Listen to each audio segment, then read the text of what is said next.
Assalamualaikum warahmatullahi wabarakatuh. Selamat datang di channel Kang Slamet. Kali ini Kang Slamet akan membawakan kisah yang berjudul Villa Cempaka. Cerita ini ditulis oleh Desi Syafitri. Sebelum kita masuk ke ceritanya, buat kalian yang belum subscribe channel ini, tekan tombol subscribe-nya terlebih dahulu dan tekan tombol notifikasinya agar kalian tidak ketinggalan cerita seram lainnya dari Kang Slamet. Gak usah berlama-lama lagi, langsung saja kita masuk ceritanya. Villa Cempaka.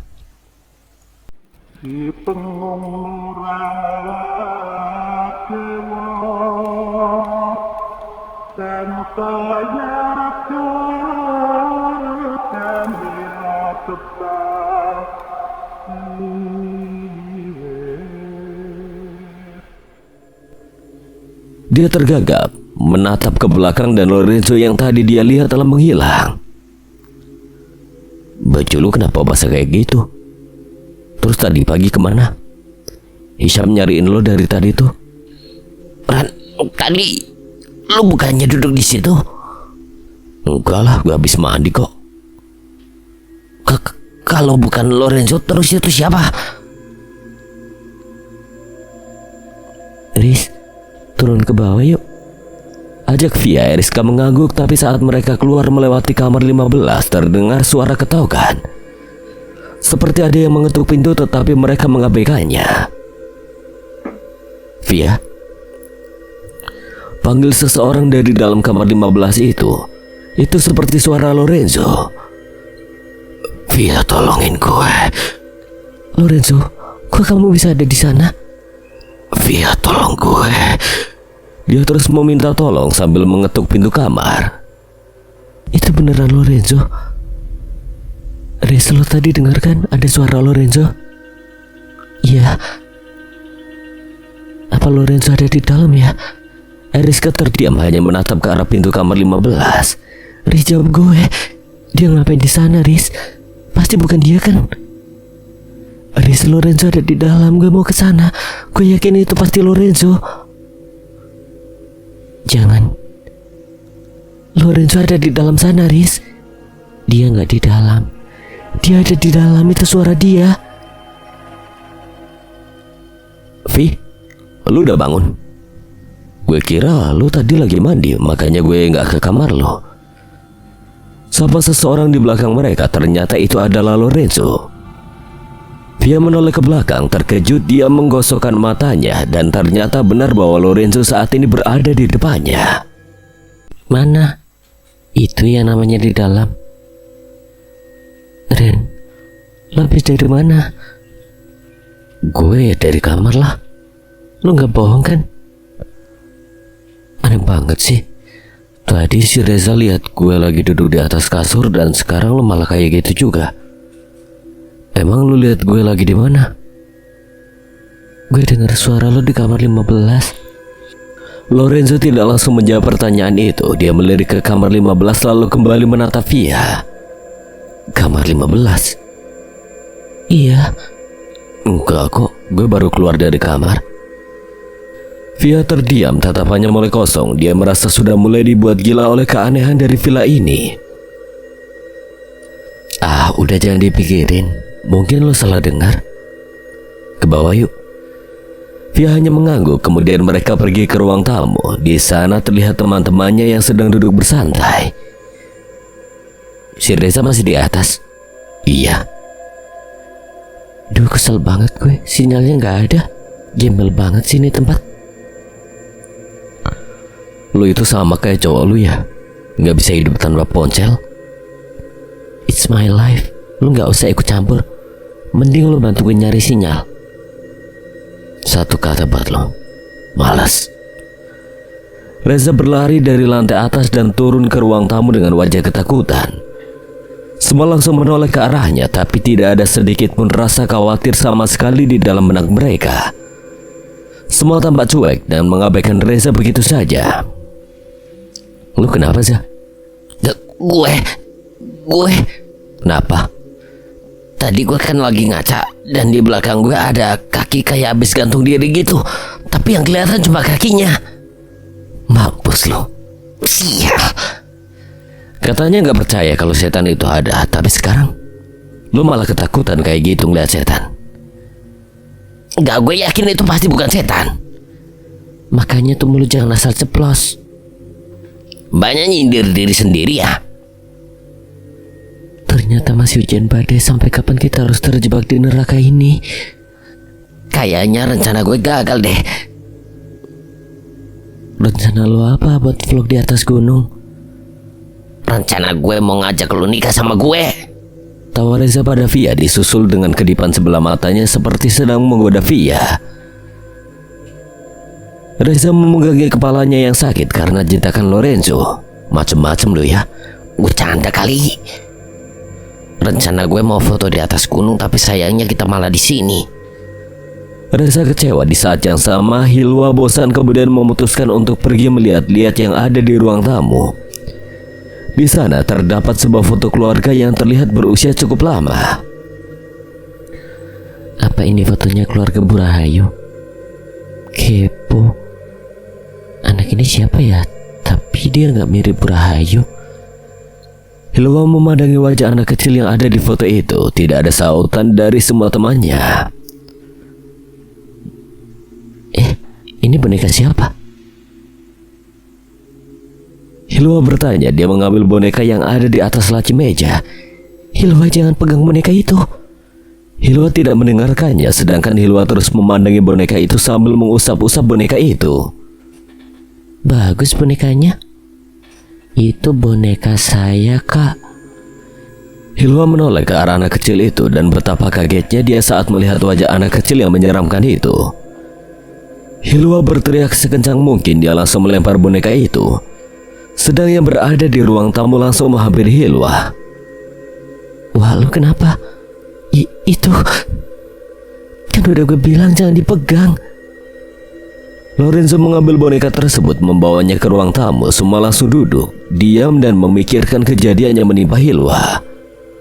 Boneka anak perempuan yang dikepang dua itu memang terlihat seperti boneka yang sudah cukup tua. Di punggung boneka itu hanya ada smile emoticon. Mungkin gak sih kalau kita di sini itu diteror sama setan?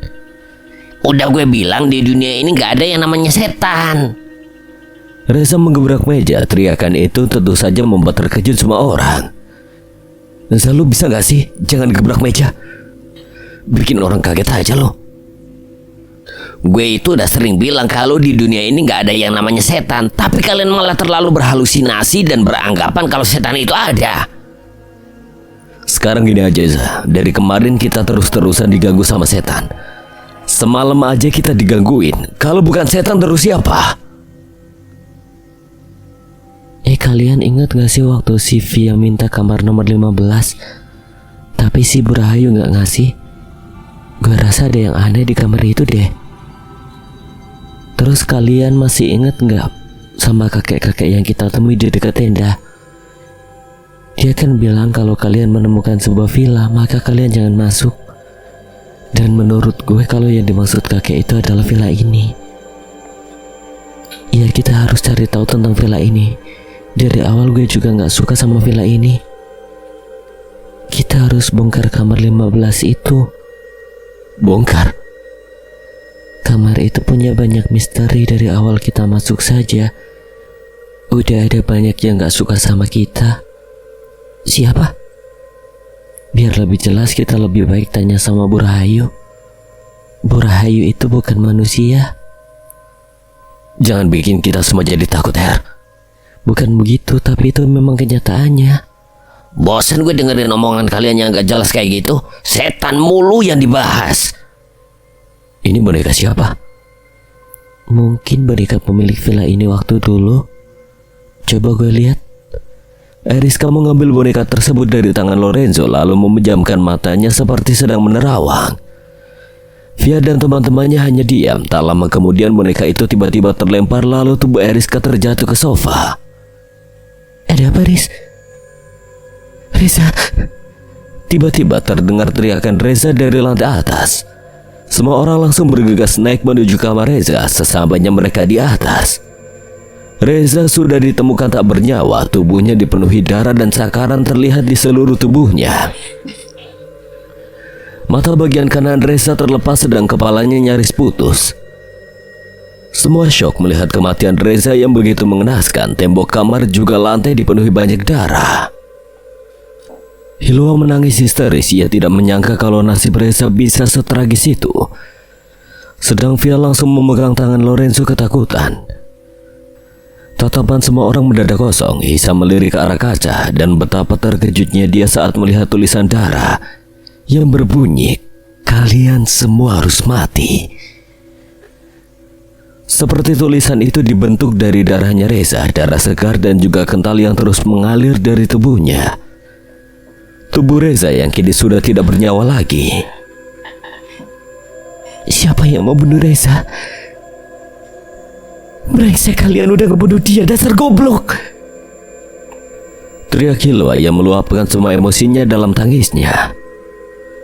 Ia memeluk tubuh Reza, semua berakhir memegangi tubuh Hilwa dan berusaha untuk membuatnya tenang. Entah siapa pelakunya, tapi yang jelas kejadian ini membuat mereka merinding. Hanya Eriska yang melihat mayat Reza dengan tatapan kosong. Wah, lu harus sabar ya. Gue gak rela dia pergi seperti ini. Kenapa tulisan ini ada lagi? Apa ini ditulis dari darahnya Reza? Menurut gue, iya Ren. Oke, malam ini kita harus tidur satu kamar. Gue sama Isyam nanti angkat kasur ini ke kamar kalian. Kita harus satu kamar karena takutnya ini keulang lagi. Kita harus pergi dari sini. Lu gila, sekarang ini lagi hujan badai, Wak. Gue gak mau mati di sini, Ren. Kita gak ada pilihan lain. Besok kita bongkar kamar 15. Apa lu bilang? Nginep di sini dulu. Gue gak mau nginep di sini dulu. Kita gak ada pilihan lain, Wak. Lorenzo benar. Sekarang lagi hujan badai. Kalau kita keluar belum tentu kita bisa selamat. Kita di sini juga belum tentu bisa selamat. Udah cukup, lebih baik kita pindahin mayat Teresa dulu. Kita pinggirin aja dulu mayatnya. Mereka kemudian menaruh mayat Teresa di sudut kamar. Setelah itu, Lorenzo dan Hisyam langsung membungkus barang bawaan milik mereka untuk ditaruh di kamar perempuan. Hari mulai malam, seharusnya sekarang adalah jam makan malam. Namun mereka tidak ada yang berselera untuk makan malam. Ngomong-ngomong, Bu Rahayu kemana ya? Gak tahu. Via kemudian berjalan menuju jendela kamar. Tatapannya kosong dan perlahan air mata pun jatuh. Lorenzo yang melihatnya langsung menghampiri Via. Lorenzo tahu bahwa saat ini Via sangat sedih karena takut akan mati di tempat ini. Lu kenapa, Vi? Gue takut, Ren. Takut kenapa? Gue takut kita semua mati di sini. Gue takut lo ninggalin gue. Via menangis dan memeluk Lorenzo. Lorenzo diam sejenak mencerna ucapan Via. Dia kemudian melepaskan pelukan mereka lalu memegang kedua pipi Via. Gue janji lo pasti selamat. Tapi lo gimana? Gue gak mau lo tinggalin gue. Jangan pikirin gue. Jangan pergi, Ren. Lorenzo terdiam membalas pelukan Via lebih erat. Air matanya jatuh begitu saja. Dia tidak bisa membayangkan jika harus berpisah dengan Via. Gak tahu kenapa Vira saat gue bilang kalau gue bakal pergi dari kehidupan lo, Vi. Lorenzo berusaha tetap tegar supaya Via bisa menjadi lebih kuat walaupun hati Lorenzo saat ini sedang rapuh. Dia bingung bagaimana bisa menyelamatkan Via sedangkan dia saja tidak tahu bagaimana bisa membuat dirinya selamat dari villa itu. Dia akan tetap berusaha menepati janjinya walaupun dia harus kehilangan nyawanya. Matahari telah terbit namun hingga saat ini hujan badai masih saja belum berhenti. Lorenzo tidur di sofa dekat jendela sedangkan Hisam di sofa dekat pintu. Via dan yang lainnya tidur di atas kasur. Via tidak sengaja meletakkan tangannya memeluk Hilwa. Namun dia merasa ada yang aneh seperti ada cairan yang menyentuh tangannya. Saat dia menggeserkan tangannya sedikit maju, tiba-tiba dia merasa menyentuh sebuah benda. Via langsung membuka matanya dan dia terkejut saat melihat Hilwa telah tewas. Tangan kanannya seperti mencengkeram tangan kiri Via. Perut Hilwa seperti ditikam pisau, mata dan mulutnya membuka lebar, sedangkan darah membasahi seluruh tubuhnya. Kakinya bahkan dipenuhi cakaran. Ulah siapa lagi ini? Semua terbangun dan langsung syok melihat keadaan Hilwa yang mengenaskan. Kematian terjadi lagi dan entah siapa pelakunya. Terlalu aneh karena semalam tidak ada yang mendengar jeritan Hilwa. Hilwa? Gue gak tahu pas bangun dia udah keadaan kayak gini. Lo berdua gak ada yang tahu kalau Hilwa kenapa-napa. Kan dia tidur di tengah-tengah. Gak tahu sama sekali, Syam. Pas bangun dia juga udah megang tangan gue dan dia udah dalam keadaan mati kayak gini. Duh, kacau. Siapa yang udah ngebunuh dia? Kemarin Reza, sekarang Hilwa. Kok aneh ya? Kenapa di antara kita nggak ada yang dengar semalam? Lihat aja tembok sama lantai dan juga kasurnya banyak darah kayak gini. Habis ini siapa lagi? Nggak ada yang selamat. Diam lo, jangan ngomong kayak gitu lagi. Ren, please jangan marah-marah lagi. Kita harus bagaimana ini? Gue mau bongkar kamar 15. Gue yakin sumber masalah ada di sana. Lorenzo berlari keluar. Via, Hisam dan juga Eriska mengejar Lorenzo yang berlari ke arah kamar 15. Sesampainya Lorenzo di sana, dia langsung mendobrak pintu kamar itu berkali-kali dan akhirnya bisa terbuka. Kok nggak ada apa-apa? Lorenzo, tutup pintunya. Teriak Eriska. Teriakan itu membuat Lorenzo langsung mendorong pintu di depannya. Ada apa sih? Gak ada apa-apa kok di dalam. Lo itu gak tahu, Ren.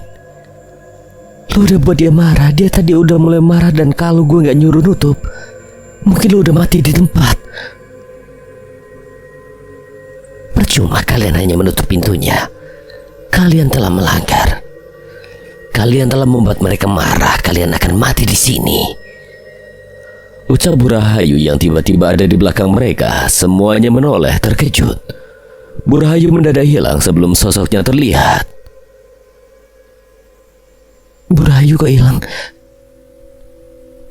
Ayo balik ke kamar. Mereka langsung pergi ke kamar. Sesampainya di dalam, pintu kemudian ditutup. Ya Allah, duh gimana ini? Kita harus pergi malam ini juga. Bego, sekarang ini masih hujan badai bahaya. Dan lu mau kejadian ini keulang lagi? Kita bangun dan tiba-tiba salah satu dari kita ada yang mati. Jangan pada ribet, gak akan menyelesaikan masalah. Hisham dan Lorenzo menoleh ke arah Via, lalu pada akhirnya mengakhiri perdebatan. Mereka mulai berpikir dengan kepala dingin mencari cara agar mereka selamat dari tempat itu. Malam ini kita harus pergi. Seenggaknya kita harus keluar dari villa. Gue gak mau kita semua mati konyol. Tapi gimana Reza dan Hilwa? Kita tinggalin dulu di sini, cari tim SAR dan habis itu kita bisa minta evakuasi. Tidak semudah itu kalian bisa keluar dari sini. Gumam Eriska menyeringai, wajahnya tiba-tiba berubah menyeramkan. Via, Hisham dan juga Lorenzo menatap Eriska. Dia mulai tertawa keras. Semua orang mulai mencium hal yang tidak beres. Untuk beberapa saat kemudian bola mata Eriska berubah putih penuh. Suasana mendadak tegang dan mereka mulai gemetar. Riz, lu kenapa? Eriska tiba-tiba melotot. Via spontan melepaskan pegangannya menjauh dari Eriska kemudian berdiri tepat di belakang Lorenzo. Riz, jangan bercanda. Aku bukan Eriska. Aku anak pemilik rumah ini. Anak kecil yang sering kamu lihat, Via. Rumah? Dek, kamu salah tempat. Ini tuh villa bukannya rumah. Aku tidak salah tempat, dasar bodoh. Dulu tempat ini adalah rumah keluargaku dan dirubah menjadi sebuah villa. Dek, aku tahu kamu itu anak yang baik, jadi tolong lepasin teman saya. Anak yang baik? Aku benci menjadi anak baik. Setelah itu Eriska menuju jendela kamar. Dia berdiri di jendela kamar sambil tertawa. Semua orang panik melangkahkan kaki mereka dengan perlahan untuk mendekati Eriska.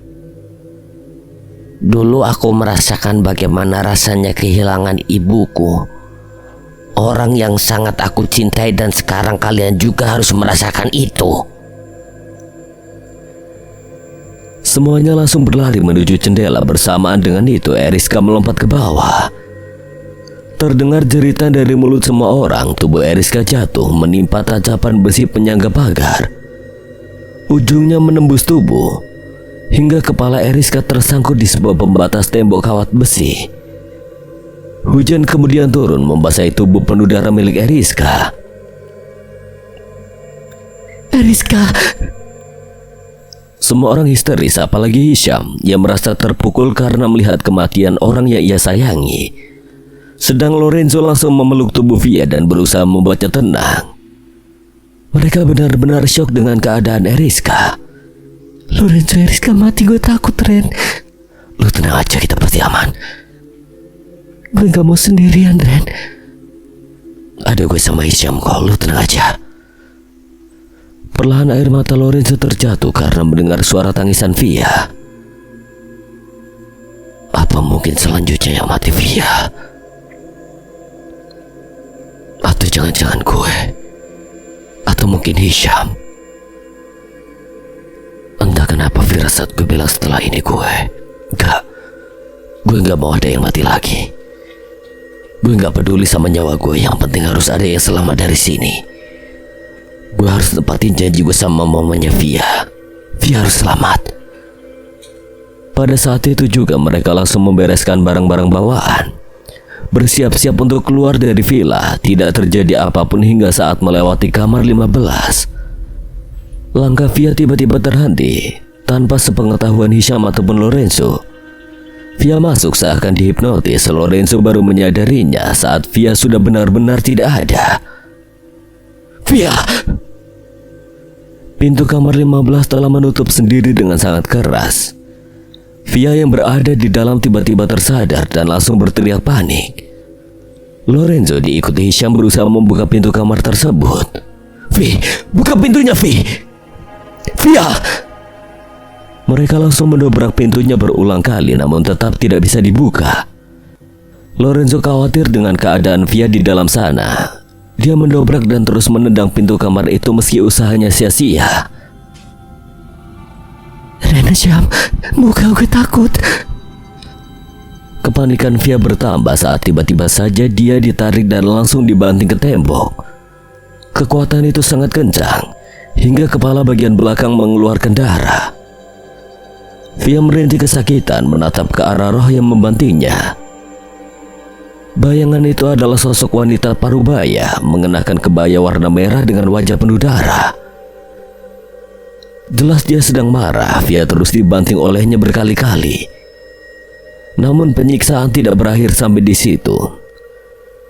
Tak lama dia membawa sebuah golok. Tanpa diduga muncul roh lain menghentikan langkahnya. Roh itu adalah seorang remaja pria berumur 18 tahun mengenakan celana levis panjang juga atasan putih. Sebuah kalung yang sepertinya Via kenal menggantung di lehernya. Roh itu sangat mirip dengan kakak Via yang saat ini entah kuliah di mana. Terakhir kali mereka bertemu adalah 8 tahun yang lalu saat Via juga masih tinggal terpisah di keluarganya. Via tinggal di Sulawesi sedangkan keluarganya tinggal di Jakarta. Begitu memasuki SMA barulah dia pindah ke Jakarta dan juga mendapat kabar bahwa kakaknya sedang kuliah. Namun tidak ada yang memberitahu di mana tempat kakaknya kuliah. Kalung itu sama persis seperti kalung yang pernah aku kasih ke kakak. Via melirik ke arah sosok itu. Tidak lama kemudian pintu kamar tersebut berhasil dibuka. Saat Via akan keluar dari kamar, sosok pria tersenyum ke arahnya. Via membalasnya dengan mata berkaca-kaca. Via, Lorenzo dan juga Hisham langsung pergi, sedang Via harus terhenti karena dari arah belakang ada yang mencekik lehernya. Dan Hisham, tolong. Lorenzo dan Hisham panik berusaha untuk membantu Via, tetapi sosok ini berbeda. Dia adalah wanita yang mengenakan pakaian pengantin sangat usang yang dipenuhi banyak darah. Sosoknya mencekik Via, menyandarkannya ke tembok, tapi Via tidak menyerah begitu saja. Ia membalas mencekik setan itu hingga mereka dalam posisi yang sama. Lorenzo panik, mata Via mulai memerah lalu tubuhnya mendadak dingin. Namun Via terus berusaha untuk tetap kuat dan tidak ingin kalah dari setan itu.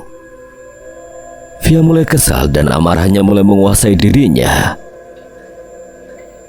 Dia sudah sangat kesal karena sudah banyak teman-temannya yang meninggal di tempat ini karena ulah penghuni di tempat ini. Mau apa lo? Lo belum puas ngebunuh teman-teman gue? Brengsek. Gara-gara lo teman gue semua mati. Via semakin mengencangkan cekikannya. Sosok itu mulai geram, matanya memerah, namun Via terus menatapnya dengan tatapan tajam dan penuh kebencian. Sosok itu berteriak sangat kencang hingga Via, Lorenzo, dan Hisham terpental ke lantai dasar. Via menabrak sebuah meja kaca dan tubuhnya berdarah, sedangkan Lorenzo membentur tembok. Tak jauh dari sana, Hisham terpental ke dekat pintu keluar. Via merintih kesakitan menarik kaca-kaca berukuran besar yang menancap di tubuhnya. Menahan rasa sakitnya, Via berdiri, kepalanya terasa sangat pusing. Dari atas, Lorenzo melihat lampu hias yang tergantung sejajar tempat di mana Via berdiri. Mulai bergoyang. Tanpa pikir panjang, Lorenzo langsung berdiri. Dia berlari menuju ke arah Via lalu mendorongnya hingga Via membentur ke tembok di dekat Hisham. Namun niat baik Lorenzo justru menjadi celaka untuknya. Saat itu juga Lorenzo terpeleset ke belakang, tubuhnya ambruk jatuh terlentang. Lampu hias besar itu menimpa tubuh Lorenzo dan ujungnya menancap di dadanya. Lantainya langsung dipenuhi darah. Via berteriak menghampiri Lorenzo yang sedang menahan sakitnya. Ren, bangun Ren, jangan tinggalin aku. Vi, Ren, jangan tinggalin aku. Via memegangi wajah Lorenzo. Lorenzo tersenyum. Tak menyangka ternyata firasatnya benar. Dia akan pergi meninggalkan Via dan juga keluarganya. Namun dia senang karena dia telah berhasil menyelamatkan nyawa Via. Lorenzo langsung menatap Hisham dan dia langsung teringat dengan janji kepada mama Via. Hisham, bawa keluar Via dari villa laknat ini. Lu harus bantu gue nepatin janji gue sama mamanya Via. Apa yang harus gue bantu, Ren? Lu harus bawa pergi, selamatin Via. Ya Ren, gue janji sama lo. Ren, lo harus selamat, Ren.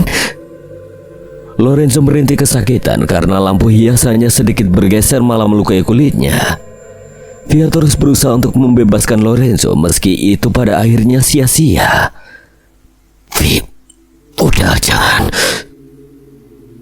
tinggalin gue. Maaf, gue gak bisa ngelamar lo. Semoga lo dapet yang lebih baik dari gue. Setelah itu Lorenzo memejamkan matanya dan napasnya terhenti. Via menjerit histeris. Dia menangis menyalahkan dirinya sendiri karena telah membuat Lorenzo kehilangan nyawanya. Hisham memeluk Via ikut menangis. Tak lama Hisham melepas pelukannya, mengajak Via keluar dari villa, namun Via menolak dan memilih untuk tidak meninggalkan Lorenzo. Vi, kita harus pergi dari sini. Enggak, Syam, gue gak mau ninggalin Lorenzo. Tapi kita harus pergi dari sini, Vi. Gue gak mau ninggalin Lorenzo. Kita harus pergi dari sini untuk minta bantuan, Vi. Ini demi kita semua. Hisham berusaha membuat Via mengerti meski berat. Dengan terpaksa Via meninggalkan Lorenzo. Keduanya menuju pintu keluar. Via dan Hisham terdiam. Dari belakang muncul sosok anak kecil yang tiba-tiba muncul lalu mendorong mereka. Hisham terpental ke bawah anak tangga dan kepalanya berdarah. Kamu belum puas sudah bunuh pacar saya dan sahabat-sahabat saya. Jangan ganggu kami. Kalian semua harus mati. Ucapan anak itu kemudian dia mencekik Via kuat mengangkatnya hingga tubuh Via melayang. Via langsung lemas, tubuhnya mulai dingin, darah keluar dari mulutnya. Namun tiba-tiba saja kekuatan cekikan itu mulai berkurang saat roh yang menyelamatkan Via datang.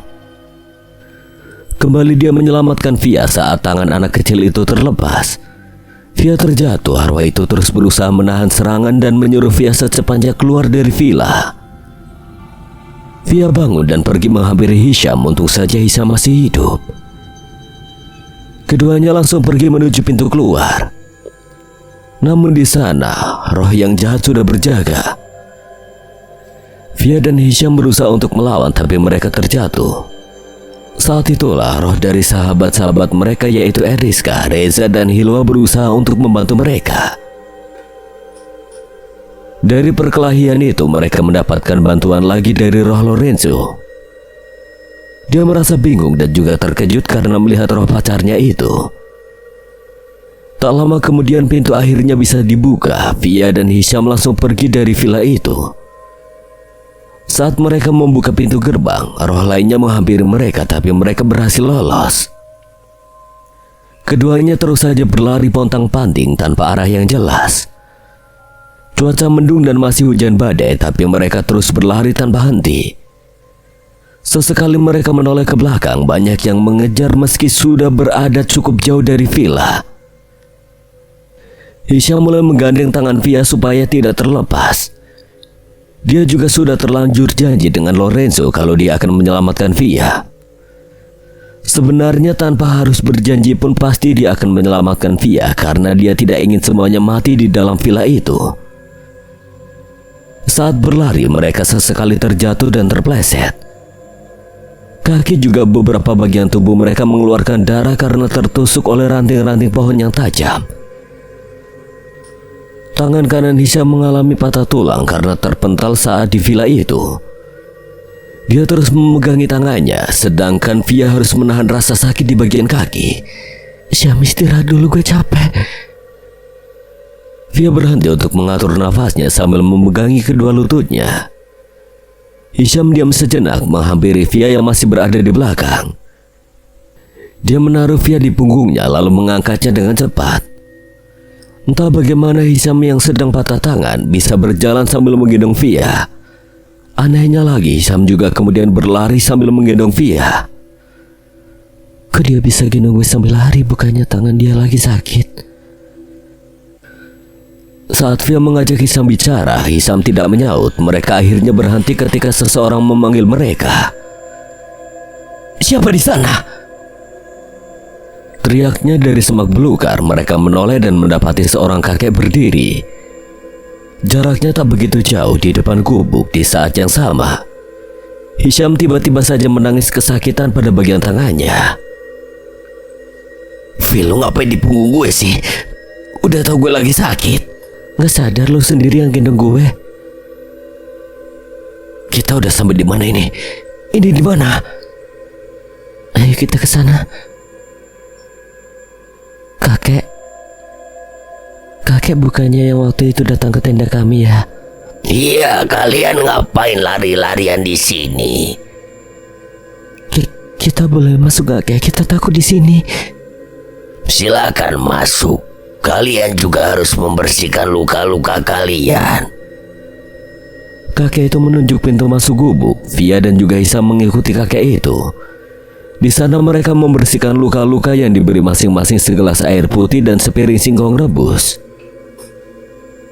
"Di mana teman kalian? Kok kalian hanya berdua?" Rumah gubuk itu hanya memiliki satu ruang makan yang digabungkan dengan ruang tidur. Dapurnya juga sangat kecil dengan barang-barang seadanya. Di sisi kanan terdapat sebuah ranjang yang dilapisi beberapa kain. Ada 3 buah lentera yang menerangi rumah gubuk itu. "Teman-teman kami sudah meninggal, kek." "Meninggal di mana?" "Kek, villa itu milik siapa?" "Villa.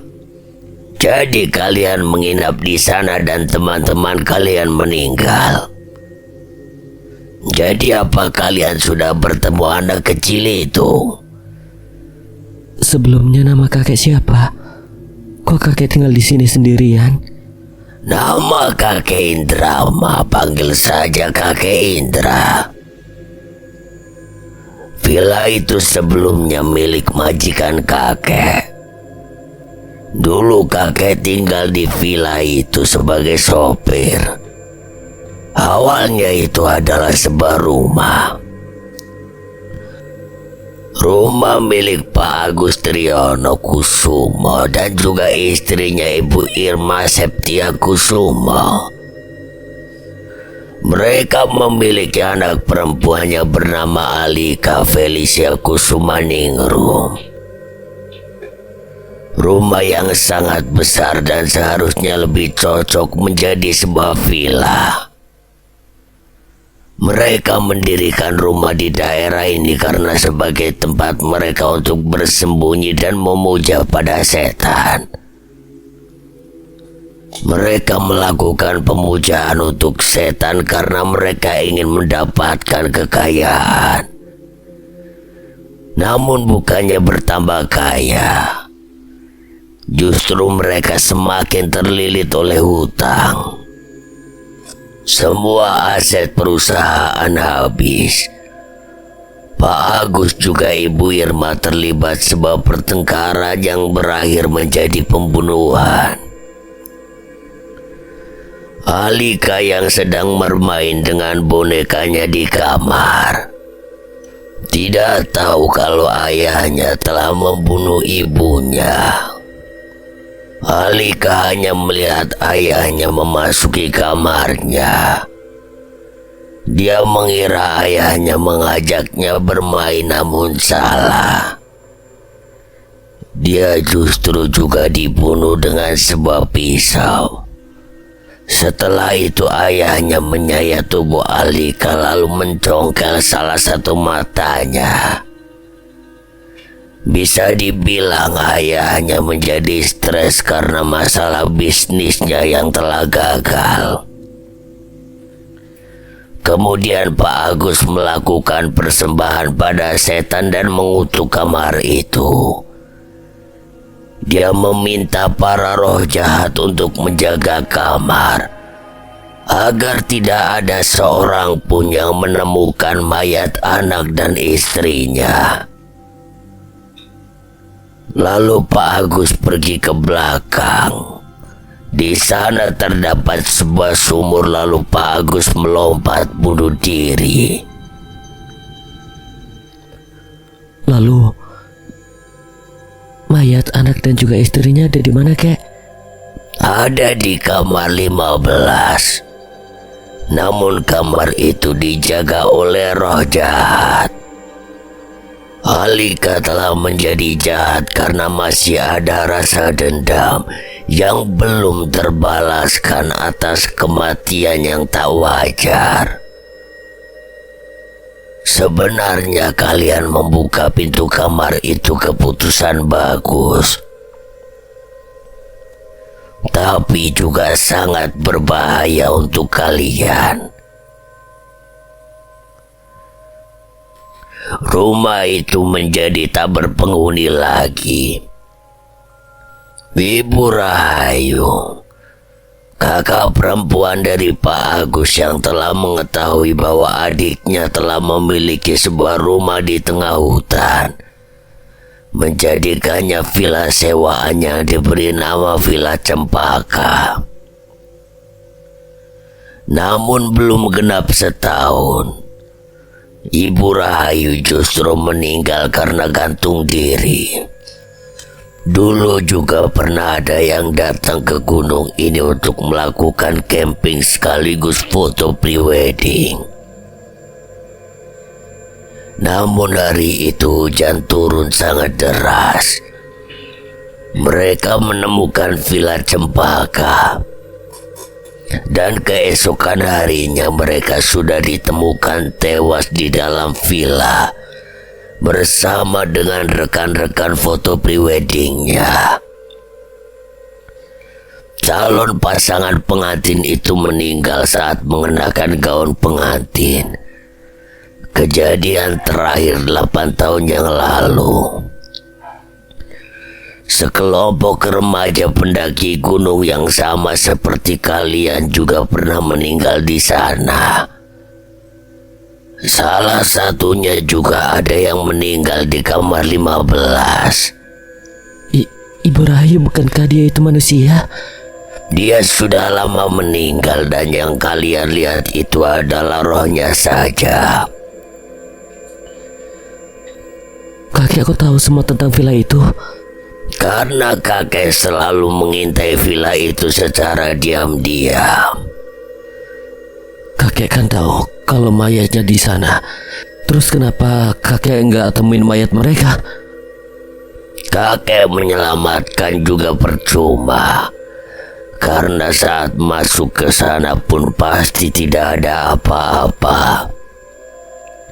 Padahal banyak mayat yang telah meninggal di sana dan disimpan dalam sebuah ruangan bawah tanah. Kamar 15 yang dahulunya kamar putri mereka, sebenarnya terdapat ruang bawah tanah. Di ruang itulah mereka melakukan pemujaan. Di ruang itu juga semua mayat-mayat itu tersimpan. Hanya orang yang berhasil keluar dari villa itu yang bisa menemukan mayat-mayat mereka semua. Kecuali mayat yang meninggalnya selain di kamar 15. Mayat itu akan masih tetap di sana dan masih belum bisa ditemukan. Sebentar, maksud kakek yang udah meninggal di kamar itu hanya orang-orang yang berhasil lolos dari villa itu? Maksudnya kakek kita? Ya, karena hanya kalianlah yang berhasil keluar dari villa itu. Semua orang yang sudah masuk ke dalam villa itu tidak akan bisa keluar hidup-hidup. Apalagi kalau masuk ke dalam kamar 15. Mayat kalian tidak akan bisa ditemukan. Itu adalah sebuah kutukan yang diberikan oleh Pak Agus. Karena beliau tidak ingin pembunuhannya terungkap. Dan meminta para setan untuk menjaga kamar itu. Siapapun yang masuk ke dalam sana maka dia harus mati. Namun apabila ada yang berhasil keluar dari sana, maka mayat-mayat itu bisa ditemukan dan semua kembali menjadi aman. Masuk ke dalam sana sama saja nyari mati, kek. Jangan biarkan ada tumbal yang lainnya. Maksud kakek? Kakek Indra hanya diam dan kemudian dia pergi ke belakang gubuk. Lu ngerasa ada yang aneh gak sih, Syam? Kan sekarang lagi hujan badai. Seharusnya gubuk ini kan rusak, tapi kenapa nggak rusak sama sekali ya? Dan lentera, seharusnya lampu lentera itu kan mati. Tapi kenapa nggak mati sama sekali? Benar juga ya. Hisham dan Fia memutuskan untuk tidur di gubuk tersebut. Namun Fia sama sekali tidak bisa tertidur karena dia memikirkan orang yang sudah menyelamatkannya saat dia berada di kamar 15. Orang itu sangat tidak asing baginya karena dia sangat mirip dengan kakaknya. Kakak yang sama sekali yang dia tidak ketahui keberadaannya. Tanpa Fia sadari, Hisham menangis dalam tidurnya karena dia merasa sedih telah kehilangan Eriska, orang yang sangat dia cintai. Ternyata rasa sayang Allah lebih besar daripada rasa sayangku padamu, Riz. Setelah beberapa lama tanpa disengaja, mereka berdua pun tertidur pulas di dalam gubuk itu akibat kelelahan. Tubuh mereka sudah sangat lemas karena menghadapi cobaan yang berat saat berada di dalam villa itu. Hari mulai cerah, kini hujan badai telah berganti dengan sinar matahari. Fia tidur di tempat tidur milik kakek Indra dan Hisham tidur di kursi. Mereka mulai membuka matanya, tapi saat membuka mata, semuanya langsung syok karena melihat keadaan rumah gubuk itu. Atapnya telah hancur, dinding-dindingnya juga runtuh. Mereka berdua sama sekali tidak menduga bahwa rumah gubuk itu bisa hancur tanpa mereka tahu. Syam, ini kita di tempat kakek Indra kan? Iya, Vi. Tapi kenapa jadi begini ya? Kakek Indra di mana? Ayo, Vi, bawa tas lo. Kita cari bantuan. Via dan Hisham kemudian pergi dari rumah gubuk itu dan langsung mencari bantuan. Mereka terus berjalan sambil menahan rasa sakit di tubuh mereka. Ada perasaan aneh saat tidak ada bekas hujan di jalanan. Di sana benar-benar kering dan tidak basah. Setelah sekian lama, akhirnya mereka menemukan pos Tim SAR. Pak, tolong bantu kami, Pak. Tim SAR langsung menghampiri Via. Via menceritakan tentang kejadian yang menimpa mereka. Tim SAR lalu menghubungi pihak kepolisian dan juga tim medis. Setelah menunggu pihak kepolisian dan juga tim medis, kemudian mereka langsung bergerak menuju lokasi kejadian yang dituju. Sesampainya di sana, villa itu benar-benar terlihat sangat buruk, sangat tua, berbeda sekali saat mereka pertama kali masuk ke sana. Kenapa kalian ke sini? Karena hujan badai, jadi kami memilih untuk menginap di sini. Kalian ini lucu ya, sudah menjadi mahasiswa tapi masih saja seperti anak kecil. Bercerita yang tidak masuk akal. Kami tidak bohong, Pak. Sekarang gini aja, Mbak. Ini pegunungan, kalau di sini ada hujan badai pasti udah longsor. Dan lihat saja tanahnya, tidak basah sedikit pun. Ini kan hutan, tapi kok ada villanya ya? Tanpa menunggu lama lagi, kemudian tim SAR, kepolisian dan juga tim medis langsung masuk ke dalam bersama Via dan juga Hisham. Beberapa dari anggota kepolisian tersebut menunggu di luar untuk penyelidikan. Sesampainya di sana, mayat pertama yang ditemukan adalah mayatnya Lorenzo. Tubuhnya masih tertancap oleh lampu hias besar. Pemandangan itu benar-benar menyayat hati Via. Tak lama mayat Lorenzo kemudian diletakkan di kantong jenazah. Anggota kepolisian yang berada di luar juga menemukan jenazah Eriska dalam keadaan yang masih tertancap pagar. Mereka langsung melepaskan mayat Eriska dari tiang pembatas juga kawat-kawat yang melukai tubuhnya. Seperti Lorenzo, mayat Eriska juga diletakkan di kantong jenazah. Di kamar atas, mayat Reza juga Hilwa telah diletakkan di kantong jenazah. Mayat-mayat itu kemudian disejajarkan di luar villa. Pak, masih ada banyak mayat di dalam sana. Mayat? Sepertinya tim saya sudah memeriksa tempat ini dan hanya mayat-mayat inilah yang ditemukan. Ucap salah satu anggota kepolisian mengerutkan keningnya. Di kamar 15 di sana masih banyak mayat lagi. Mau periksa ke dalam? Via dan Hisham mengangguk dan kemudian mereka langsung bergerak kembali menuju kamar 15. Pintu kamar itu masih tertutup rapat. Salah satu anggota kepolisian berusaha mendobrak pintu kamar tersebut. Namun usahanya gagal, tetapi saat Via membuka pintu kamar tersebut dengan gagang pintunya, pintu kamarnya langsung terbuka. Via lalu masuk ke kamar tersebut lebih dulu. Tiba-tiba, kamar tertutup dan mengunci sendiri. Via yang berada di dalam langsung panik. Mereka yang berada di luar terus berteriak sambil memukul-mukul pintu kamar tersebut. Dia benar-benar takut, bulu kuduknya mulai merinding. Via terus memeluk tubuhnya. Tak lama kemudian anak kecil itu datang kembali dalam keadaan marah. Aku kesini hanya ingin menyelamatkanmu. Pergi! Aku tidak akan pergi sebelum menemukan mayat kalian semua. Tiba-tiba saja tangan anak kecil itu mencekik leher Via. Dia mengangkat tubuh Via tinggi-tinggi. Via berusaha melawannya, namun semakin lama cekikannya semakin kencang. Tubuh Via dibanting hingga dia berakhir lemas. Tapi dengan sigap, Via langsung bangun mencari pintu ruang bawah tanah. Setelah beberapa lama mencari dalam keadaan panik, Via akhirnya menemukan pintu itu. Bersamaan dengan terbukanya pintu kamar, pintu yang tadinya terkunci kini telah terbuka dengan sendirinya. Dan anak kecil itu kini telah menghilang. Pak, di dalam sini banyak mayat, cepat masuk. Via menyuruh anggota kepolisian dan juga tim medis untuk masuk ke dalam. Di dalam setidaknya ada 32 tengkorak yang ada di sana. Terdapat beberapa bangkai hewan yang ikut mati di dalam sana. Salah satu kerangka tengkorak yang dapat Via kenali adalah mayat yang mirip sekali dengan roh yang telah menyelamatkan dirinya. Dan ternyata itu adalah Kak Brian. Kak Brian adalah kakak kandung Via yang ia jumpai 8 tahun yang lalu. Bagaimana dia bisa mengenali bahwa itu adalah kakaknya? Karena di dekat tengkorak itu terdapat kalung pemberian dari Via. Kalung yang memiliki liontin yang bergambar silet dan di baliknya bertuliskan nama kakaknya, yaitu Brian Octavian.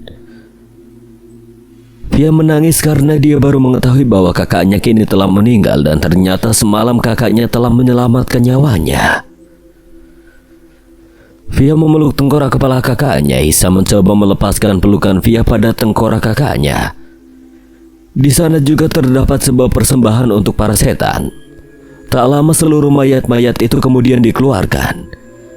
Di situ Hisham juga Via benar-benar merasa kaget karena menemukan mayat dari kakek Indra yang sudah sangat membusuk dan beberapa bagian tubuhnya juga hanya tersisa tulang.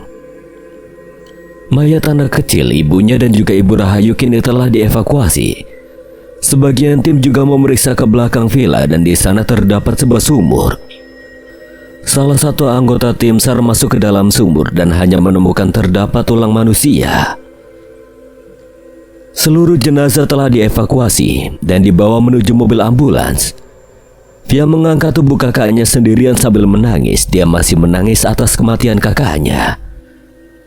Dia mengangkat kerangka mayat kakaknya sambil menahan sakit yang ada pada tubuhnya.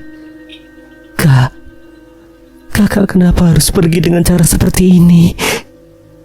Aku udah kehilangan Lorenzo dan sekarang aku kehilangan kakakku yang sangat aku sayangi. Setelah beberapa lama mereka berjalan, akhirnya mereka sampai di tempat mobil ambulans. Ada 5 mobil dan tim medis menelpon kembali untuk dibawakan mobil ambulans susulan.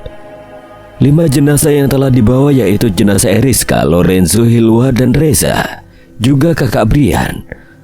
Beberapa lama kemudian mobil ambulans lainnya datang dan membawa sisa mayat lainnya. Via dan Hisham juga dibawa mobil ambulans untuk mendapatkan pertolongan lebih lanjut. Mayat-mayat seluruh korban kini telah dimakamkan di tempat pemakaman umum yang tidak jauh dari daerah Gunung Semeru. Sedang mayat teman-teman, Kak Brian, Hilwa, Reza, Lorenzo, dan Eriska kini telah dikembalikan ke rumah mereka dan dimakamkan di tempat pemakaman keluarga. Nasib yang menimpa Reza begitu buruk karena 2 hari yang lalu ternyata orang tuanya telah mengalami kecelakaan dan kedua orang tuanya meninggal dunia. Hanya kakaknya lah yang masih hidup, yaitu Kak Andika. Mayatnya kini dimakamkan di samping makam mamanya. Dia pulang ke rumahnya bersama Hisham sebelum mayat dari Kak Brian datang bersama ambulans.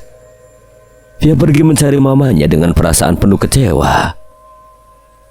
Dia masuk ke dalam rumah dengan langkah yang cepat. Hisham terus mengikuti Via dari belakang dan terus mengingatkan Via untuk tetap tenang dan jangan terlalu tergesa-gesa. Mama, Via, jangan teriak gitu, gak baik. Mama di mana? Ada apa sih? Masa anak perempuan suaranya begitu? Mama di mana, Pak? Kenapa bukannya salah malah nyariin Mama? Ucap Mama yang baru saja keluar dari kamarnya. Via langsung pergi menghampiri mamanya yang berada di lantai atas dan disusul oleh Hisham. Mama menatap Via dengan tatapan sedikit kesal, sedang Via menatap mamanya kecewa. Aku mau nanya sama Mama, ini penting. Kamu bisa nggak sobat sama Mama? Di mana Kak Brian? Kan udah Mama bilang kalau kakak kamu itu lagi kuliah di luar negeri. Di mana? Di Semeru kah? Ya pokoknya di luar negeri. Tak lama terdengar suara ambulan datang ke rumah Via. Orang tua Via terkejut saat bunyi ambulan semakin mendekat ke arah rumah mereka. Siapa yang meninggal, Ma? Tetangga sebelah kali. Bukan tetangga sebelah, tapi itu ambulan yang mengantarkan mayat Kak Brian. Enggak mungkin Brian meninggal. Tapi itu kenyataannya, Ma. Kak Brian meninggal di Gunung Semeru. Mama terkejut langsung turun ke bawah untuk memastikan bahwa itu bukan jenazah anaknya. Namun ternyata itu memang Brian, anaknya yang telah hilang 8 tahun yang lalu. Kak Brian dikabarkan menghilang sejak dia minta izin pergi untuk mendaki ke Gunung Semeru. Brian. Jenazah Kak Brian dimakamkan di tempat pemakaman umum. Via merasa sedih karena harus kehilangan kakaknya dan dia tidak menyangka kalau kakaknya yang telah menyelamatkan nyawanya. Setelah mengurusi jenazah Kak Brian, Via pergi ke rumah Lorenzo. Lorenzo juga telah dimakamkan di samping makam adiknya yang telah meninggal 2 tahun yang lalu. Orang tua Lorenzo menangis histeris, terutama mamanya, karena mamanya tak menyangka bahwa anaknya akan pergi setragis itu. Tak lama kemudian Mama Lorenzo pingsan di tempat pemakaman Lorenzo karena belum bisa merelakan. Via yang berada di sana juga menangis, namun Hisham terus berusaha membuatnya tenang. Setelah ke tempat pemakaman yang lainnya, Hisham pulang ke rumahnya. Via dan Hisham juga telah mendapatkan pertolongan medis untuk diobati luka-lukanya. Seharusnya mereka dirawat untuk beberapa hari, namun mereka memaksa untuk rawat jalan. Pihak kampus ikut bekerja sama untuk menyembunyikan kematian para mahasiswa dan mahasiswi tersebut supaya para korban yang masih hidup tidak merasa trauma dengan kejadian yang telah mereka alami. 2 bulan kemudian, Hisham mengajak Via untuk bertemu di sebuah kafe tempat mereka biasa berkumpul. Hisham datang lebih awal dan menunggu di tempat di mana terakhir kali mereka di sana berkumpul bersama. Sorry Syam, gue telat. Gak telat kok. BTW, tangan lu udah sembuh? Udah kok. Vi, ini cincin ada di tas Lorenzo. Mamanya bilang itu cincin buat lo. Yang sabar ya Vi. Gue tahu kalau ini memang berat buat lo. Ya, I know Syam. Sedih ya, baru pacaran beberapa hari malah endingnya kayak gini. Yang parah itu gue Syam. Seharusnya pulang dari sana gue dilamar sama dia, tapi ya mungkin dia memang bukan jodoh gue. Yang sabar ya Vi, jodoh gak akan kemana kok. Gue kangen sama Reza yang selalu sok tahu dalam segala hal. Seandainya kita gak kesana, mungkin ceritanya akan beda lagi. Sekarang gak ada tukang vlog lagi. Gue gak nyangka juga Lorenzo meninggal dengan cara seperti itu. Gue kangen suara cemprengnya Hilwa. Gue kangen sama Eriska. Seandainya kita nurut sama dia, pasti gak akan kayak gini. Gue kangen Lorenzo, orang yang paling sabar dan juga romantis. Oh ya Vi, ini handicap milik Reza. Sebelumnya sempat rusak tapi gue benerin lagi. Di dalam handicap ini bener-bener aneh Vi. Apanya yang aneh? Wajah Reza? Yaelah, muka dia kan emang aneh dari lahir. Vi, di dalam handicap ini semua direkam dari awal perjalanan kita sampai kita keluar dari villa itu. Lengkap banget Vi. Tapi kematian Reza dan Hilwa gak kerekam di sini. Demi apa lu? Lu tonton aja sampai habis. Via mengambilnya dan langsung menyalakannya untuk menonton video dari awal. Via menonton dengan serius dan bingung. Dia terus memutar ulang video itu dari menit Hilwa meninggal sampai menit Hisham dan Via keluar dari villa. Videonya terpisah-pisah jadi nggak nyatu gitu. Via merasa bingung karena saat Reza meninggal tidak ada yang membuat vlog. Via dan Hisham juga tidak mungkin membuat rekaman yang kurang kerjaan seperti itu saat suasana benar-benar mencekam. Hanya Reza lah satu-satunya populasi manusia yang selalu melakukan hal-hal yang kurang kerjaan seperti itu. Reza meninggal, lalu siapa yang buat vlog? Nah justru gue bingung. Ya kali Reza udah meninggal terus arwahnya bikin vlog. Buang aja ini handicam, gue takut anak itu datang lagi. Lo inget gak sih waktu di gubuk? Gue kan gendong lu kan, padahal posisi tangan gue lagi sakit. Terus gue aja gak tahu kenapa tiba-tiba gue ada di dekat gubuk itu. Mereka tidak sadar bahwa sebenarnya Hisham dirasuki oleh arwah Lorenzo. Sekarang arwah Lorenzo berada tidak jauh dari tempat duduk mereka. Lorenzo tidak sendirian, dia bersama Hilwa, Eriska, Reza dan juga Kak Brian. Lorenzo tersenyum karena dia senang bisa menepati janjinya kepada Mama Via. Makasih Syam, lo udah bantu gue buat nepati janji gue. Semoga aja tidak ada lagi korban lainnya dari Villa Cempaka. Sekian. Dan terima kasih buat Desi Syafitri yang telah mengizinkan saya membawakan ceritanya. Apabila ada kesalahan atau kekurangan, Kang Selamat memohon maaf sebesar-besarnya. Dan akhir kata, Kang Selamat pamit undur diri. Wassalamualaikum warahmatullahi wabarakatuh.